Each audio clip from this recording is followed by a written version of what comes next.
Vamos agora a ver os diagramas polares, formas gerais de gráficos polares, seja a função de transferência dada por expressão g de j omega, igual a um ganho k maior que zero, positivo.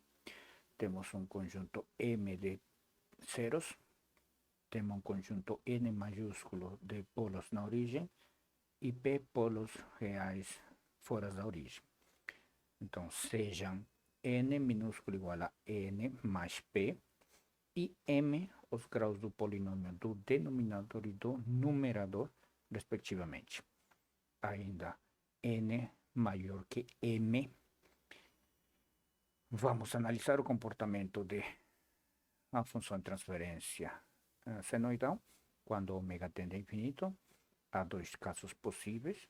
Quando os graus de numerador e denominador são iguais, nesse caso temos que a função de transferência senoidal em alta frequência, em ômega tendendo a infinito, é igual a esse valor real, ou seja, o diagrama de Nyquist termina sobre o eixo real e fora da origem. Segundo, quando n é maior que m, nesse caso, g de j em infinito, certo? Assim o diagrama de Nyquist termina sobre a origem. A forma como g de j omega se aproxima da origem depende do excesso de número de polos sobre o número de zeros para ômega suficientemente grande. Temos as seguintes possibilidades. Se a diferença é 1, então temos que a fase de gj ômega, quando ômega tende a infinito, igual a menos 90. Quando temos mais polos que zeros, igual a 2, então a fase seria de menos 180. Isso mostra que quando n maior que m, os diagramas Nyquist se aproximam da origem para ômega indo para infinito por direções tangentes aos eixos real e imaginário positivo ou negativo. Agora vamos analisar o comportamento do diagrama Nyquist em baixas frequências. Precisamos distinguir o tipo do sistema para o tipo zero, ou seja, quando n maiúsculo igual a zero, não temos integradores. Então temos que g de j omega é igual a k sub zero. Isso para baixa frequência, ou seja, quando ômega tende a zero. Agora, porção relativa a baixa frequência, isso significa que o ponto inicial do diagrama de Nyquist se localiza sobre o eixo real positivo. Além disso, a tangente ao diagrama em ômega igual a zero é perpendicular ao eixo real. E na porção relativa a alta frequência, o ponto terminal, que corresponde a ômega tendendo a infinito, está sobre a origem e a curva é tangente a um dos eixos. Isto para sistemas de tipo 0. Sistemas de tipo 1. Temos um integrador na origem, n maiúsculo igual a 1, e portanto o termo predominante da minha função de transferência senoidal é o fator j omega, que aparece no denominador. Na porção relativa a baixa frequência, temos que o limite do módulo quando ômega tende a zero é igual a infinito, que o limite da fase dessa função de transferência senoidal quando ômega tende a zero é igual a menos 90.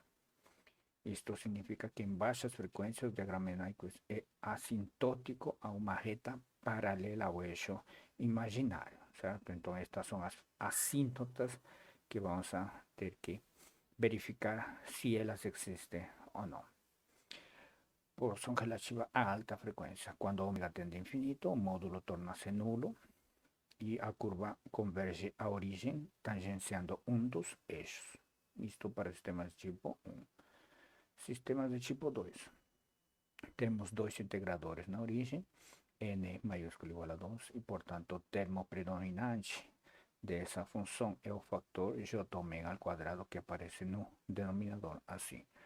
Para a porção relativa a baixa frequência, o limite do módulo quando ômega tende a zero é igual a infinito, e o limite da fase dessa função quando ômega tende a zero é igual a menos 180. Então, em baixas frequências, o diagrama de Nyquist é assintótico a uma reta paralela ao eixo negativo, ao eixo real negativo.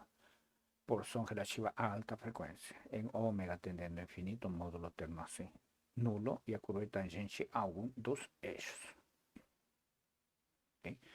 Aqui as formas gerais dos ramos de baixa frequência, dos diagramas polares, dos sistemas de tipo 0, 1 e 2, são apresentados nessa figura, certo? Aqui temos e converge a origem, certo? Isto é, como já vimos, a forma de um fator de segunda ordem de polos complexos conjugados. Ele interseta o eixo imaginário. O sistema de tipo 1, para baixas frequências, ele começa com fase menos 90 e magnitude infinita, módulo. E quando converge, quando a frequência tende a infinito, ele converge à origem, tangenciando o eixo imaginário. E o sistema de tipo 2, temos que para frequências tendendo a zero, ele é assintótico a uma reta horizontal, certo? E quando ômega tende a infinito, ele converge à origem. Aqui pode-se observar que se o grau do polinômio do denominador de g, j ômega, for maior que o do numerador, então os lugares geométricos de g, j ômega vão convergir para a origem no sentido horário. Em ômega tendendo a infinito, os lugares são tangenciais a um ou outro eixo, como mostra na figura 20, certo? Aqui temos para frequências, altas frequências, para a diferença que temos um polo mais que zeros, ou seja, n menos m igual a 1, então eles convergem em menos 90 graus, certo? Ou pela esquerda ou pela direita. Quando temos dois polos mais que zeros, n menos m igual a 2, então convergem em menos 180. E quando temos três polos mais que zeros, ou seja, n menos m igual a 3, então convergem com menos 270. Agora, quaisquer formas complicadas curvas do diagrama polar são causadas pela dinâmica do numerador, isto é, pelas constantes de tempo do numerador. Na análise de sistemas de controle, o diagrama polar de G e J ômega deve ser determinado com precisão na faixa de frequência de interesse. Okay? Para vermos a distância em relação a um ponto menos 1, que a gente vamos a aprender a fazer isso. Vamos ver os diagramas polares exemplos. Okay? Então temos procedimento de desenho para diagramas polares. Dada a função de transferência, obtenha a função de transferência senoidal. Temos que G de J ômega igual a G de S, fazendo a substituição de S igual a J ômega. Separar a parte real imaginária da função de transferência, certo? Vamos expressá-la como módulo e fase. Também é útil, muitas vezes. Determinar o comportamento da minha função de transferência senoidal em baixa frequência, ou seja, o limite quando ômega tende a zero, de G e J ômega. Podemos fazer análise para a parte real imaginária ou para o módulo e a fase. Também é conveniente utilizar as duas. Quarto, determinar o comportamento de G, J ômega em alta frequência, ou seja, quando ômega tende a infinito, de G, J ômega. Também podemos utilizar a parte real e a parte imaginária, bem como o módulo e a fase. Quinto, determinar cruzamentos com os eixos real e imaginário. Então, interseção com o eixo real, ou cruzamento com o eixo real.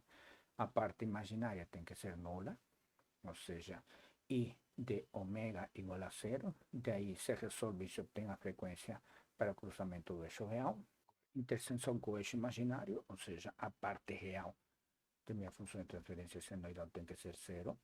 R de ômega igual a zero. Daqui, resolvendo isso, temos a frequência de interseção do eixo imaginário. Calcular as frequências de cruzamento do eixo imaginário e do eixo real, se elas existirem, e calcular também as respectivas funções de transferência nessas frequências de cruzamento. E sexto, verificar as assíntotas, se elas existirem, isto é, observado no comportamento em baixa frequência. Vamos fazer um exemplo. O servomotor controlado pelo campo mostra-se um sistema do tipo 0 e tem a seguinte função de transferência. Esboce o diagrama polar desta função de transferência. Solução. Cada fator do denominador contribui para a fase de GJ ômega com um ângulo que varia de 0 a menos 90 graus, quando ômega varia de 0 a infinito. Obtemos a função de transferência senoidal. Simplesmente substituir S por J ômega. Então, aqui já temos a minha função de transferência senoidal. Segundo, separamos a parte real e imaginária de G de J ômega. Isto é possível multiplicando G de J ômega pelos complexos conjugados de cada polo, como segue, certo? Então, temos complexos conjugados do primeiro fator, segundo e terceiro fator. Okay? Assim, desenvolvemos todo esse produto. Então, aqui lá enchemos obter a parte real. E aqui temos a parte imaginária. Certo? Temos que realizar com cuidado essa multiplicação para não cometer erros no desenho. Okay. Então, determinamos o comportamento de GJ ômega em baixa frequência, ou seja, o limite quando ômega tende a 0, ou 0 mais para valores positivos, 0 menos para valores negativos. Neste caso, vamos para 0 simplesmente. E obtemos que isso é igual a K sub 0. Ou, se aplicamos o limite a esta forma de expressar a função de transferência senoidal, parte real e parte imaginária, a gente observamos que daqui isto vai ser K sub 0 sobre 1 e isto vai ser menos J0, já que o ômega está aqui, ômega tendendo a 0, tudo é 0, então fica K sub 0 menos J0. Então a gente vemos aqui, já podemos ver que ele tem uma assíntota em K sub 0. Quarto, determinemos o comportamento de GJ ômega em alta frequência. Se é limite quando ômega tende a infinito de GJ ômega igual ao limite quando ômega tende a infinito de toda a expressão, tá? Pois já que ômega tende a infinito, estes termos JT ômega, JT ômega e JT2 ômega são dominantes em relação a 1. Então, simplesmente temos que isso fica limite com K sub 0 sobre cada um desses fatores, que é igual a limite quando ômega tende a infinito de K sub 0 sobre todo este produto ômega al cubo vezes J ao cubo, o que vai ser igual a 0 módulo 0 e fase menos 270. Okay. O limite quando ômega tende a infinito da parte real e da parte imaginária, a gente podemos ver que este produto é dominante sobre 1 e todos estes produtos, este termo ômega al quadrado, t al quadrado, são dominantes em relação a 1 também. E o mesmo ocorre para a parte imaginária. Okay? Então, fazendo isso, temos esse produto, certo? Menos ômega. Então, aqui, isto pode ser cancelado com 1, então vamos a ter uma constante, um ganho real sobre ômega a quarta, mais J K sub 0, esse produto então temos sobre ômega al cubo, e isso vai ficar como menos 0 mais J0. Isso quer dizer que o diagrama polar converge para a origem com valores reais negativos e com valores imaginários positivos. Quinto, determinamos possíveis cruzamentos com eixos real e imaginário, interseção com eixo real. Isto ocorre quando a parte imaginária é nula, observemos que a parte imaginária de J ômega é dada por esta expressão. Isso pode ser zero, pode ser assumir zero, de onde podemos determinar as frequências finitas diferentes de zero que fazem esta parte imaginária nula. Isto ocorre em igualando este termo igual a zero. Então, ômega para a interseção do eixo real é igual a esta expressão raiz quadrada da expressão. Então, com essa frequência, podemos calcular G de J ômega sub R. Interseção com o eixo imaginário, isto ocorre quando a parte real é nula. Observamos que a parte real de G de J ômega, observamos que a parte real de G de J ômega é dada por esta expressão. E também podemos observar que existe uma frequência finita ômega diferente de zero, como faz que esta parte real seja nula. Igualando isto a zero, esse termo numerador dessa expressão igual a zero, obtemos esse valor ômega sub I, frequência de interseção do eixo imaginário, dada por esta expressão, e com essa frequência obtemos a função de transferência senoidal em J ômega sub I. Podemos desenhar então, aqui temos em baixas frequências, começa em K sub 0, para ômega tendendo a 0. Em altas frequências, em ômega tendendo a infinito, ele converge à origem. Okay? Neste caso, aqui ele converge a 0 com menos 270. Aqui esse converge a 0 com menos 270, menos 90, menos 180, menos 270. Ele intercepta o eixo imaginário e o eixo real. Essa frequência ômega sub I, quando intercepta o eixo imaginário, este é o valor da frequência de transferência senoidal nessa frequência, interseção com o eixo real, e o valor da função de transferência nessa frequência. Então, isto é um exemplo de como podemos fazer o procedimento para o desenho dos diagramas polares.